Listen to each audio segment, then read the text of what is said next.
हरे कृष्णा हरे कृष्णा हरे कृष्णा कृष्णा कृष्णा हरे हरे, हरे राम राम राम हरे हरे।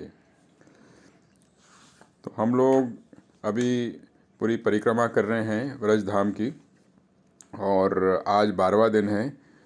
कल हम लोगों ने बद्रीनाथ की छोटी सी परिक्रमा करी थी, जो कि मुश्किल से 2 किलोमीटर के आसपास थी। लेकिन कल क्योंकि एकादशी था, एकादशी का व्रत था, तो हमने वहाँ पे भगवान के नाम की कीर्तन कीर्तन किया, स्मरण किया, कीर्तन किया और प्रसाद भी ग्रहण किया। आज सुबह हम लोगों ने कार्तिक का व्रत तोड़ा है, और आज की जो हमारी जो यात्रा है वो केदारनाथ धाम के लिए है। और हम लोग बद्रीनाथ से काम्यवन से होते हुए केदारनाथ जाएंगे। तो यहाँ से जो हमारा जो मार्ग है, वो जो हम लोग निकलेंगे बद्रीनाथ से, जोगमाया मंदिर आएगा रास्ते में। फिर आगे निकलेंगे तो अलीपुर ग्राम आएगा।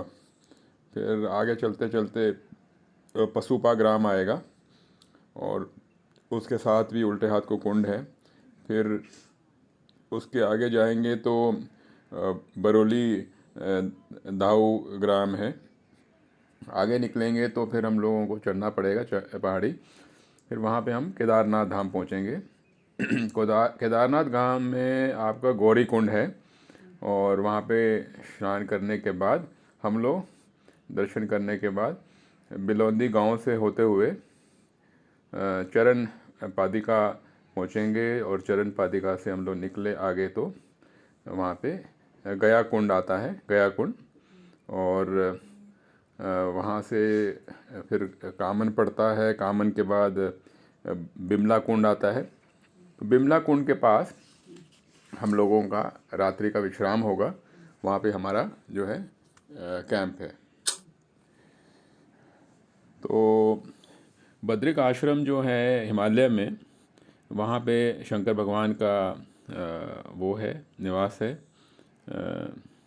और अपने परिवार को लेके आदि बद्री से लेके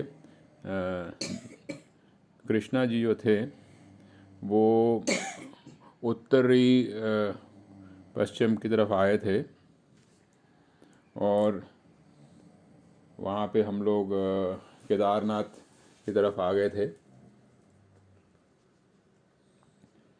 और केदारनाथ जो है वो जो हम जहाँ जा रहे हैं वो हिमालय के केदारनाथ से अलग नहीं है। और फिर वहाँ से हम लोग जब हम कामयावन आएगा, और फिर कामयावन जहाँ पे आएगा तो हम लोग वहाँ पे कामयावन में, जैसे मैंने कहा कि हम लोग वहाँ पे रुकेंगे। ये आज का जो हमारा कार्यक्रम है, ये आज का जो यात्रा है लंबी होगी, काफ़ी लंबा चलेंगे हम लोग। और हम सब लोगों ने पानी की बोतलें जो हैं वो भर ली हैं, और अपने ऊपर हमने कंधों पे अपने जो भी है बैग वैग जो भी हैं हल्के हल्के जो डालने होते हैं डाल लिए हैं। और बद्रीनाथ से हम लोग निकल चुके हैं, और अलीपुर से निकलते हुए हम लोग बीच में जो छोटे छोटे पहाड़ आ रहे हैं वहाँ से हम लोग निकल रहे हैं। और हम लोग वृंदावन की भूमि में और आगे बढ़ते जा रहे हैं। ये ऐसी भूमि है जो कि एक समय में, मतलब कि समय जो है यहाँ पे रुक सा गया था और लोग भूल भी गए थे। और रास्ते में छोटे छोटे गांव आते हैं, और जो गांव का जो दिनचर्या है, जो यहाँ की ज़िंदगी है, वाकई में बहुत ही साधारण है। और लेकिन जो गांव वाले हैं वो बड़े ही प्रेम स्वभाव से मिलते हैं, और बहुत ही ध्यान देते हैं। जहाँ पे भी हम रुकते हैं तो वो हमारे को बैठने के लिए बोलते हैं, और हमारे को छाछ देते हैं, और ताज़ा पानी भी देते हैं, और गरम गरम ब्रजवासी हमें रोटी भी मिलती है। और हमने आगे देखा काफ़ी सारी पहाड़ी बकरियां चर रही हैं, और जो ग्वाला जो उसको कर रहा था उसने वहाँ से आवाज़ लगाई, जय श्री राधे, जय श्री राधे।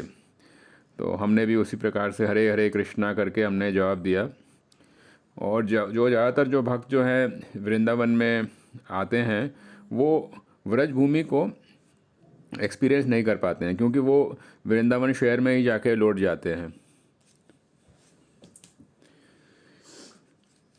तो अगर हम लोग परिक्रमा में अगर हम लोग पैदल ना चलें तो और आगे हम लोग ना जाएं तो आप समझ लीजिए कि 90% जो व्रज है वो हम मिस कर देंगे। तो अभी तक तो हमारे लिए जो परिक्रमा का मतलब तो यही होता था कि कृष्ण बलराम मंदिर जो है उसकी हमने परिक्रमा कर ली, लेकिन कृष्ण वृंदावन की जो परिक्रमा है या गोवर्धन की जो परिक्रमा है वो एक अलग बात है। और अब हमें कितना कुछ अलग अलग एक्सपीरियंस करने को मिल रहा है। तो अब हम आगे निकले तो वहाँ पे एक खाली सा एक मैदान है, फील्ड है, वहाँ पे हम लोग सब फिर से रुके हैं ताकि सारा जो ग्रुप है एक बार रेस्ट भी कर ले और रीग्रुप भी हो जाए।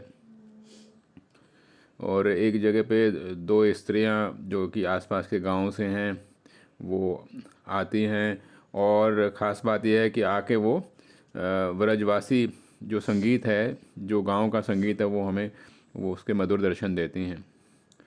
और उनके जो सुनहरी जो उनकी आवाज़ है वो आसपास के जो खाली वातावरण को में फैल रही थी। जब उनने गाना जो उनने हो गया उनका, उनने हमें उसका अर्थ बताया। तो ये जो उसका अर्थ ये था कि बेसिकली गोपियों और कृष्ण भगवान के बीच में एक मजाकिया सिलसिला है, और जिसमें कि गोपी जो आते हैं जब वो कृष्ण भगवान से पूछते हैं कि आपका जो त्वचा का रंग है वो काला क्यों है, और इसमें कृष्ण भगवान उसके काफ़ी सारे कारण देते हैं कि वो भी रात्रि में, मध्य रात्रि में, और जब एकदम अंधकार था तब उनका जन्म हुआ था कंस के कारागार में, और इसलिए हैं अंधेरे में हैं, उनका रंग, उनका त्वचा जो है वो ऐसी है। और उन्होंने फिर बताया कि मैं जो कालिंदी नदी है जिसको यमुना भी कहते हैं, जिसका रंग काला है, मैं वहाँ पे नहाता हूँ, तो इस प्रकार से मेरा जो रंग काला हो गया है। और फिर उनने मजाक मजाक में कहा कि शमिला जो एक गांव है जो कि काले रंग की है, तो मेरी माता ने मेरे को उसका ही दूध पिलाया तो इसलिए मैं काले रंग का हो गया। तो इस प्रकार से हमें बड़ा आनंद आता है कि ये सुनने में। और व्रज जो है वो वहाँ एक स्थान है जो कि माधुर्य का स्थान है। यहाँ पे हर एक चीज़ मिष्ठान है, और जो भी बोला जाता है, जो भी सुना जाता है, उसमें यही एक माधुर्य रस होता है। और कुछ जो भक्त थे उनने कुछ दान किया उन दोनों औरतों को, पर ख़ास बात क्या थी कि दोनों औरतों ने दान लेने से मना कर दिया। बस उनका तो यही एक कार्य था जो हमें समझ में आया है कि वो भगवान को, ईश्वर को, कृष्णा को की प्रसन्नता के लिए ही वो गा रही थी, और क्योंकि हम लोग भक्त हैं तो हमें भी वो प्रसन्न करना चाह रहे थे। तो वो सिर्फ ये आए थे वो व्रज भूमि की मिठास को हम लोगों से, जो कि हम उनको जानते भी नहीं और वो भी हमें नहीं जानते थे, लेकिन वो हमें करने के लिए आए थे। हमारे जो दिल था एकदम पिघल गया उनकी भावना को देख के। फिर हम लोगों ने अपनी अपनी लाठियाँ उठा ली और अपने पैरों पे खड़े हो गए ताकि हम लोग आगे बढ़ सकें। अभी तक हम लोग 2 घंटे के आसपास चल चुके हैं, और 2 घंटे में और कोई ब्रज का कोई गांव तो अभी तक तो आया नहीं है। और यहाँ तक कि जो सड़क है, सड़क भी एकदम दृष्टि से ओझल हो गई है। और हम लोग जो चल रहे हैं वो खेतों की जो बाउंड्री होती है उसके ऊपर चल रहे हैं, और आप लगा लीजिए दोनों तरफ जो घास है वो 10-10 फुट ऊंचा है, जिसे अंग्रेजी में एलिफेंट ग्रास भी कहते हैं। अचानक हम लोगों को सामने छोटे छोटे पर्वत नज़र आते हैं, और इस तरीके से नज़र आ रहे हैं जैसे कि कोई किला हो। और आगे जो है केदारनाथ जी का मंदिर है, और शंकर भगवान जी का भी है। वहाँ पे ब्रज भूमि है, जो केदारनाथ जो है शंकर भगवान जी की भूमि है। तो जो शंकर भगवान जी का जो भूमि है वो केदारनाथ है। वहाँ पे आप लगा लीजिए एक मतलब पत्थर में ही, पहाड़ों में ही एक सीढ़ी सी बनी हुई है, जिसमें तकरीबन 270 सीढ़ियाँ हैं ऊपर चढ़ने के लिए। तो वहाँ जाने से मतलब हमें ज्ञात होता है कि शंकर भगवान जी का रहने का जो तरीका है वो कितना साधारण है, और वाकई में बहुत साधारण है। तो इससे मालूम पड़ता है। तो ऊपर जो चढ़ना है थोड़ा असाधारण सा था, थोड़ा चैलेंज था। कई जो भक्त थे उनको बीच में रुकना पड़ा आराम करने के लिए, क्योंकि एकदम सीढ़ी ऊंचाई की थी और ज़्यादातर भक्तों की जो सांस है वो भारी हो रही थी। और कुछ भक्त ये भी कह रहे थे कि slow and steady wins the race, यानी कि आप आराम से चलेंगे तो आप अपने स्थान तक, आप अपने जो आपका जो जहाँ है आपको पहुँचना है वहाँ पहुँच जाएंगे। और कुछ ऐसे थे जो कि शुरू शुरू में भागते हुए गए थे, फिर वो जो थे वो रुक गए थे क्योंकि वो भी थक गए थे और बैठे हुए थे। और कुछ ऐसे थे जो कि उनको कोई फ़र्क ही नहीं पड़ रहा था, उनमें इतनी शक्ति थी, वो आराम से चढ़ गए। और कुछ हमारे में से ऐसे थे जो कि शंकर भगवान का नाम लेते हुए जा रहे थे, ओम नमो शिवाय, ओम नमो शिवाय करते हुए जा रहे थे, ताकि शंकर भगवान की कृपा हो और हम उनके मंदिर में ऊपर केदारनाथ धाम पे जा सकें, पहुंच सकें। कुछ टाइम के बाद, कुछ समय के बाद हम लोग मंदिर तक पहुंच जाते हैं, जो कि एक्चुअल में मंदिर नहीं है पर एक प्राकृतिक गुफा है। और जो गुफा है उसको हम अंदर से देखते हैं तो ऐसा लगता है जैसे कि कोई सांप का वो फन हो, वो हुड होता है, उस तरीके का था।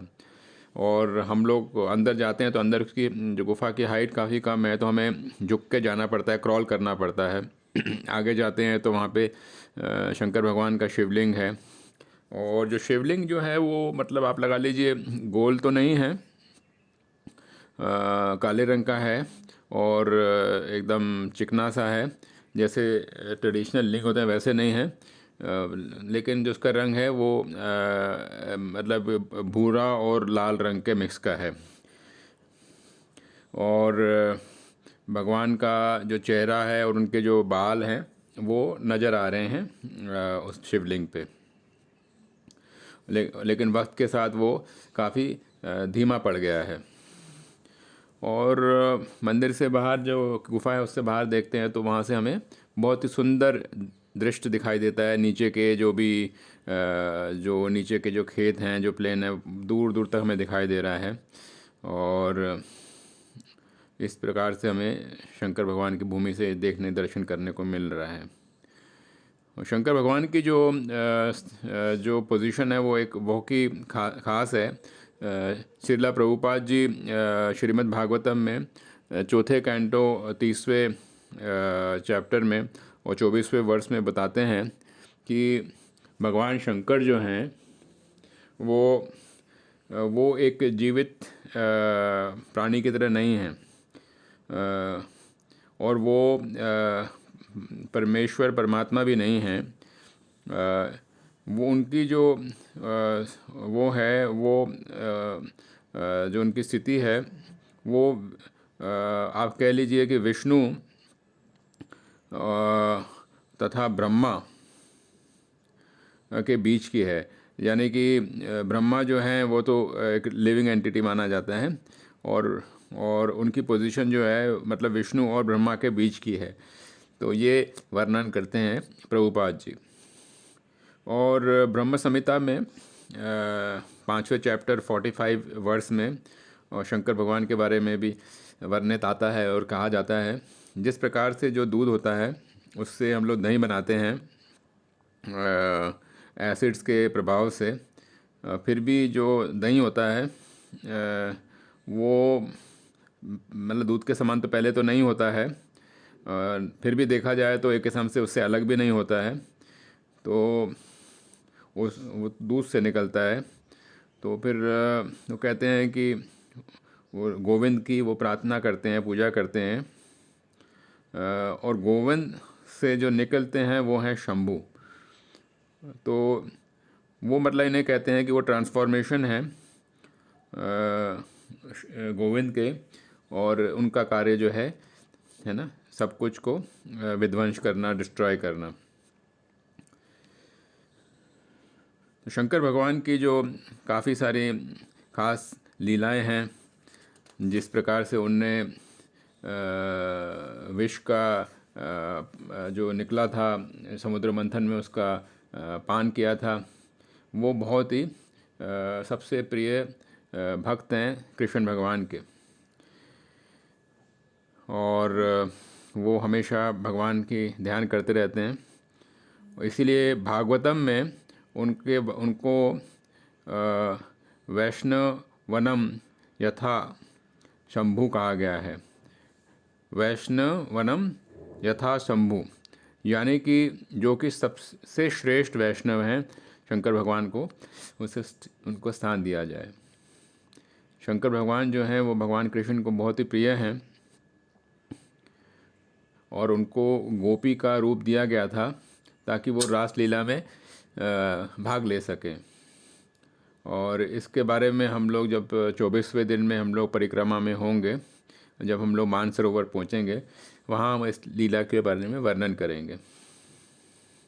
दर्शन करने के बाद हम लोग पहाड़ से नीचे धीरे धीरे आने लगते हैं, और मतलब बड़ी ताज़ी सी हवा आ रही होती है।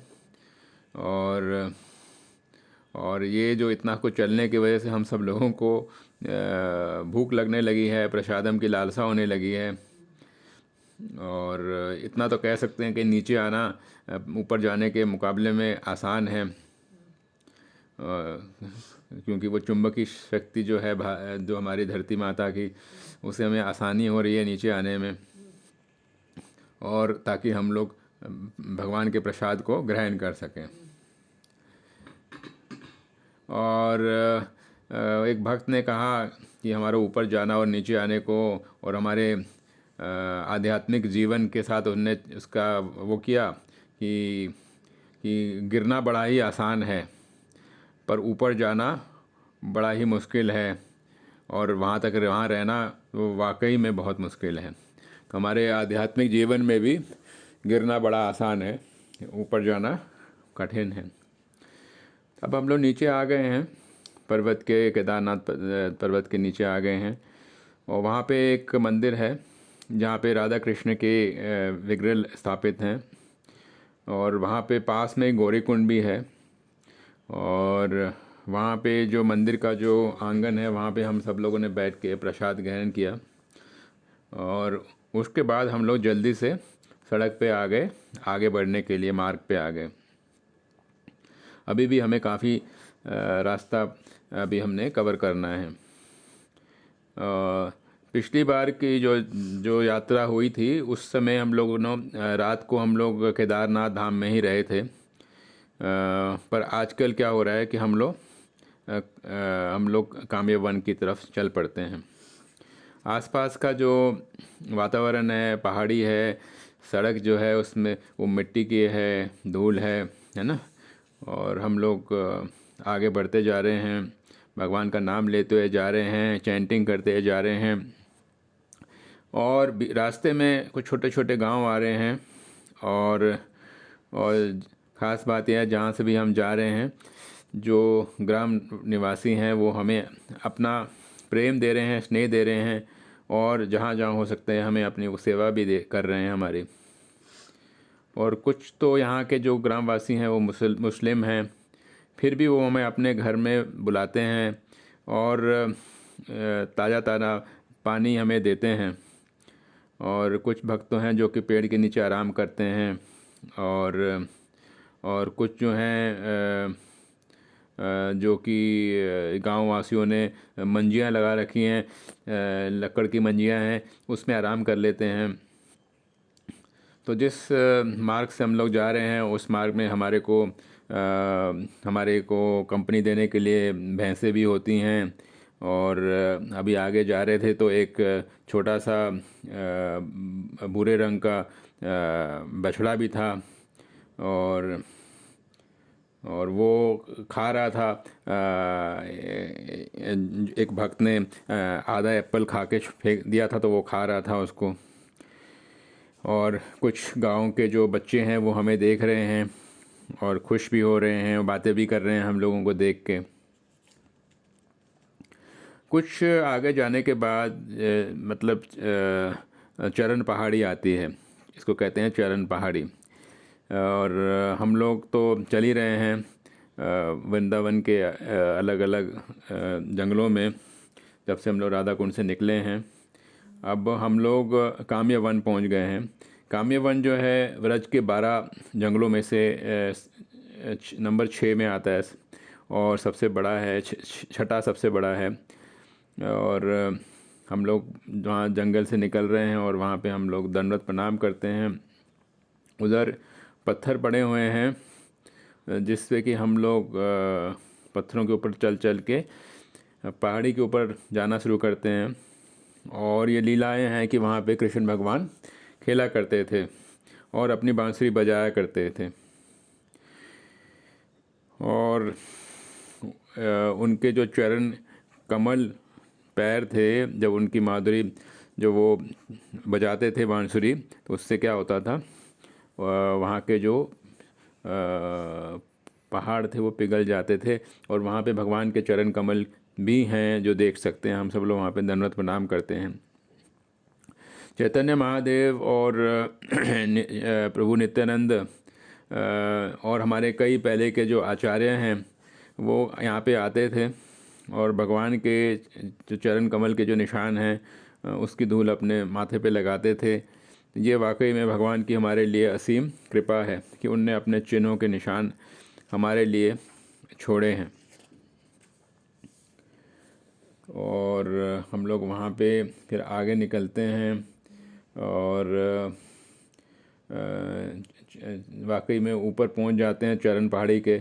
वहाँ से एक बड़ा ही सुंदर दृश्य नज़र आता है और आसपास का जो इलाका है वो हरा नज़र आता है, जहाँ पे कृष्ण भगवान और बलराम जी अपने मित्रों के साथ, ग्वालों के साथ गायें जो हैं उनको चराने के लिए आते थे। और कुछ दूरी पे ही हम वहाँ देखते हैं नंदग्राम और बरसाना की पहाड़ियाँ हैं। और हम लोग वहाँ से लुकलुकन मिछली है जो कि दूसरी तरफ है। वहाँ पे एक कैनाल है, पानी का कैनाल है जिससे कि खेती होती है। लुका लुका मतलब होता है हाइड एंड सीक। लुका लुका मतलब कि छुपन छुपाई करना। और ये इसलिए कहा जाता है क्योंकि यहाँ पे राधा और कृष्ण जो हैं वो छुपन छुपाई खेलते थे। और इस जगह में एक कुंड है जिसका नाम है लुका लुका कन मिछाली कुंड। लुका लुका कन मिछाली कुंड, यानी कि लुका लुका कुंड। और यहाँ पे भगवान कृष्ण जो थे वो तैरते थे और तैरते तैरते पानी में खो जाते थे और गोपियों को एकदम सरप्राइज़ कर देते थे। और जो गोपियाँ आसपास होती थी उनके पैरों को खींचते थे।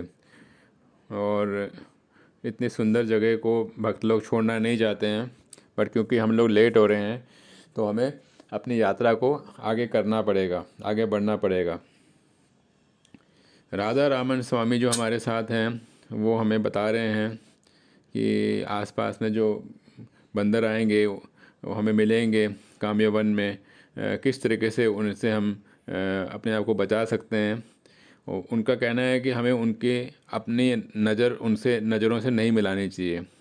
अगर हम ऐसे करते हैं तो वो क्या करते हैं, वो गुस्से हो जाते हैं और एकदम एग्रेसिव हो जाते हैं। और उनके बच्चों के भी पास मत जाओ, और क्योंकि उनकी जो माताएं हैं वो इस चीज़ को एकदम अच्छा नहीं लगता उनको।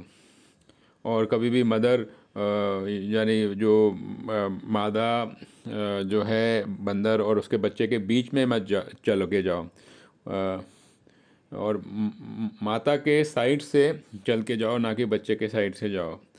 तो इस प्रकार से आप अपने आप को बंदरों से बचा पाओगे, ये राधा रमन स्वामी जी ने हमें बताया। और हम लोग अभी कामन जो एक छोटा सा गांव से बढ़कर है, वहाँ से निकल रहे हैं। वहाँ पे गया कुंड है, जहाँ पे नंद महाराज जो थे वो अपने पूर्वजों को उनकी प्रार्थना करते थे। जैसे गया में हम लोग जाते हैं, अपने पूर्वजों को पिंडदान करते हैं, सब करते हैं, वहाँ पे नंद महाराज किया करते थे। तो इस स्थान को व्रज का गया तीर्थ माना जाता है। और यहाँ पे हम लोग अच्छा एक कीर्तन करते हैं, और हम लोग श्री श्री नित्या गौर सुंदर जो हम लोग के साथ चल रहे हैं, उनके पीछे पीछे हम लोग कामन जो है वहाँ पे गांव से बड़ा है, वहाँ उन जाते हैं। और हम लोग अपने जो हमारा जो कैंप साइट है वहाँ तक पहुँचते हैं, जो कि एक खुली जगह पे बनाया हुआ है विमला कुंड के आगे।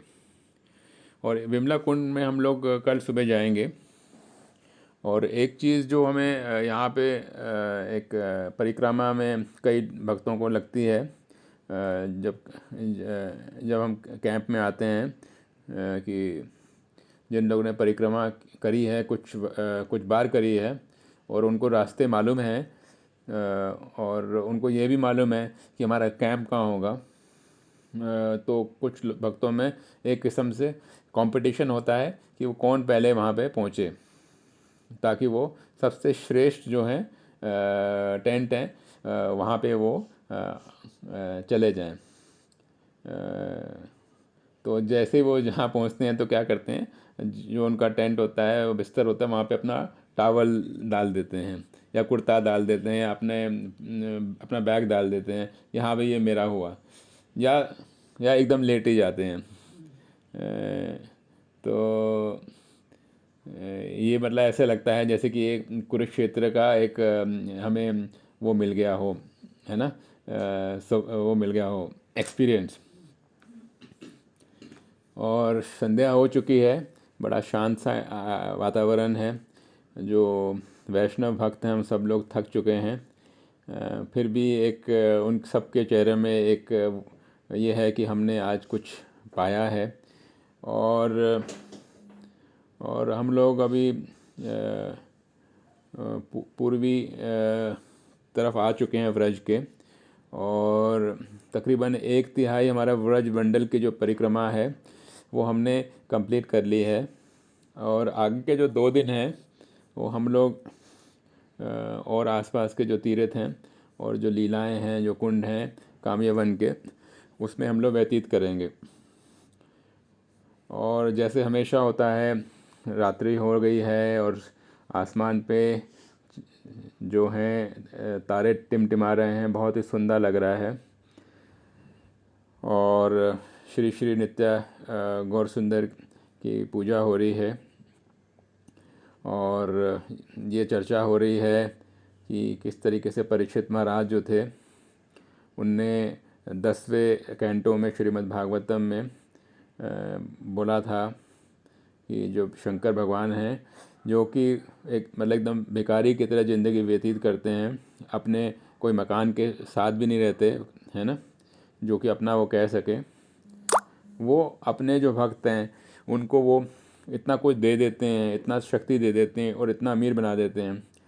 पर जो विष्णु भगवान हैं, जो कि माता लक्ष्मी के पति हैं और सर्वशक्तिशाली हैं, वो क्या करते हैं, अपने जो भक्तों को वो एकदम दरिद्र कर देते हैं। तो भक्त पूछ रहे थे और चर्चा कर रहे थे, इसे हम कैसे समझ सकते हैं। तो जो भक्त थे तो वो अपना अपना जो भी उनको समझ में आ रहा था वो बता रहे थे। और इसमें वो सुखदेव गोस्वामी जी का जो इस बात पे उनने जो बोला था, वो श्रीला प्रभुपाद जी ने कृष्णा में जो किताब है चैप्टर 88 पैरा 4 में इसका वर्णन आता है। प्रभुपाद जी कहते हैं कि सुखदेव गोस्वामी जो कहते हैं उससे हमें ये समझ में आता है कि जब हम लोग अलग अलग देवी देवताओं की पूजा करते हैं तो क्या होता है, जो करते हैं वो वही लोग अलग अलग देवी देवताओं के करते हैं जो उनकी श्रेष्ठ बुद्धि नहीं होती है। और अलग अलग देवी देवताओं की पूजा करना और विष्णु की पूजा करना में फ़र्क है। सुखदेव गोस्वामी जी जो हैं वो एकदम साफ साफ बताते हैं कि विष्णु शंकर भगवान जी को जो हम पूजा करते हैं तो उससे हमें क्या मिलता है, उसका जो फल मिलता है। पर जब हम विष्णु भगवान की करते हैं तो हमें एक अलग किस्म का फल मिलता है। शंकर भगवान जो हैं वो जो है भौतिक शक्तियों के स्वामी हैं, और जो भौतिक शक्ति जो कि माता दुर्गा देवी के रूप में हैं, जो कि उनकी अर्धांजलि हैं। इस प्रकार से जो शंकर भगवान जो हैं वो जो हैं वो भौतिक चीज़ें दे पाते हैं, पर उस तीनों भौतिक चीज़ों से आपको आत्मा को लाभ नहीं मिलता। पर दूसरी तरफ से विष्णु या कृष्ण की हम लोग जो भक्ति करते हैं, जो कि तीनों जो चीज़ें हैं, तत्व हैं, उससे ऊपर हैं, तो हमें जो है हमें आत्मा की तृप्ति मिल पाती है और हम लोग वाकई में इस माया जाल से ऊपर उठ पाते हैं।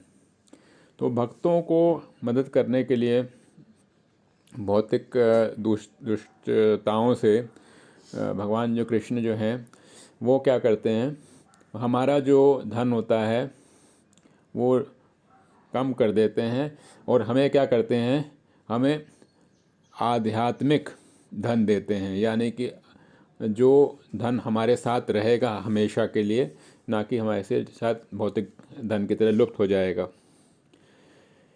और जो लोग जिन लोगों ने व्रजमंडल परिक्रमा में कठिनाइयाँ प्राप्त करी हैं और जिन्हें भगवान का नाम किया है और भगवान का ध्यान किया है और भगवान के गुणों का भी अध्ययन किया है, वो भौतिक जग के साथ अपने आप को नहीं जोड़ते हैं, बल्कि आध्यात्मिक जग के साथ और आध्यात्मिक गुणों के साथ जोड़ते हैं। तो ये हमारा 12वां दिन था जब हम बद्रीनाथ से निकले थे और काम्य वन तक पहुँचे हैं। और कल जो है हम लोग काम्य वन की अंदर की परिक्रमा करेंगे। तो राधे राधे।